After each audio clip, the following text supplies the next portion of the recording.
Welcome to The Explainer. Today, we're going to break down something that affects millions of people, how you safely stop taking steroid medications.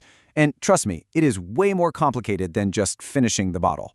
Understanding why is everything. So let's just jump right into the big question, right? Why is it so complicated to stop taking these things? The answer, interestingly enough, isn't really about the pills themselves, but it's about what they do to our own body's natural systems. All right, here's how we're going to tackle this. First up, we'll look at the double-edged nature of steroids.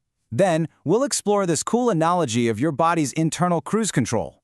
After that, we'll get into the personalized art of stopping them, the actual stages of that process, and finally, how to handle the challenges that can pop up along the way.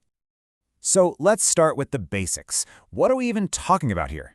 These medications can be absolute miracle cures, but if you're not careful, they can become a serious problem. Okay, so these drugs, the official name is glucocorticoids, are incredibly powerful.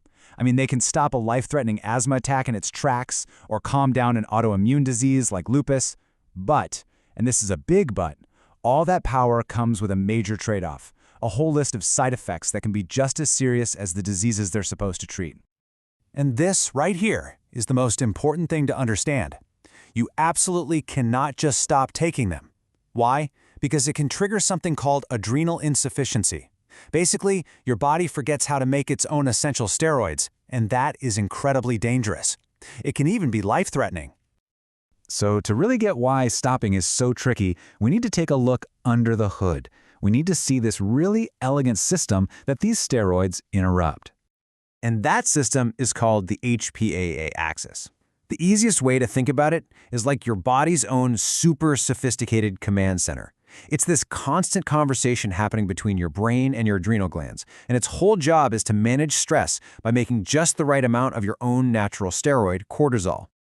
So here's how the story goes. Normally, your HPA axis is just on cruise control, right? Keeping everything perfectly balanced. But then you start taking prescription steroids. That's like flooring the gas pedal. Your body senses all this extra steroid floating around and thinks, whoa, too much. So to protect itself, it does the only logical thing, it turns its own cruise control off. The internal factory just shuts down, and that's called HPA suppression. Now, how much that factory shuts down isn't the same for everybody. It really depends on the treatment plan. A higher dose, taking it for a longer time, or using a more powerful type of steroid, all of those things increase the risk of that system shutting down even harder.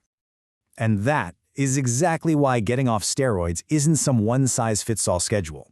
Tapering is this careful, personalized process that's really a blend of hard science and, honestly, a bit of clinical art. You know, this quote from the source material just says it perfectly. The science part gives us the rules, the data. But the art is knowing how to apply those rules to a real person, juggling the risk of their original disease flaring up with the risk of their adrenal system not working. It is a true clinical judgment call. And just look at some of that science. This table makes it super clear that not all steroids are the same. Not even close. Get this, dexamethasone is a whopping 30 times more potent than hydrocortisone, which is the one that's most like our body's own natural stuff. That means even a teeny tiny dose can have a huge impact on shutting down that HPA axis we talked about. So how do doctors actually manage this? How do they pull off this really delicate handoff back to the body? Well, the whole process is usually broken down into three pretty distinct stages. First, you have the rapid taper. When the dose is still pretty high, you can often cut it back fairly quickly. The main thing you're watching for is the original disease coming back. Then things slow way down. That's the gradual taper, when the dose gets closer to what the body would make on its own. And finally, the slow taper. At these super low doses, the goal is to just gently nudge that sleepy factory, the HPA axis, to wake up and start working again. But, you know, this journey, it's not always a straight shot.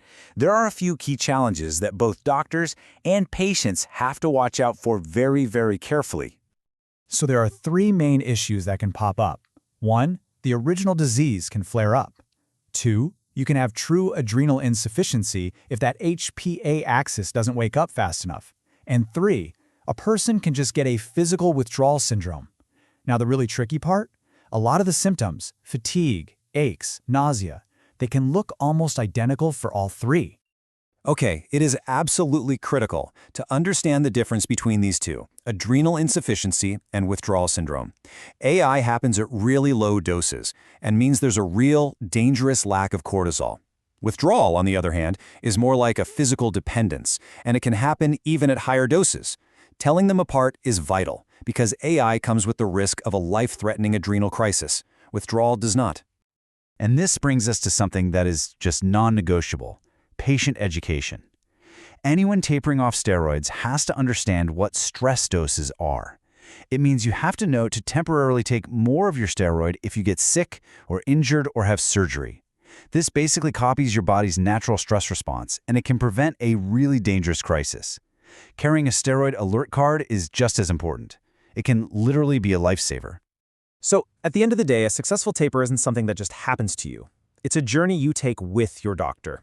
It absolutely requires a personalized plan, super careful monitoring, and clear, open communication, where you, the patient, are a true partner in the process.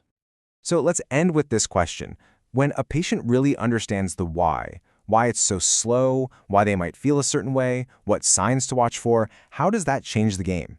Well, it transforms them from just being a passive person getting treatment into an active, empowered partner in their own health.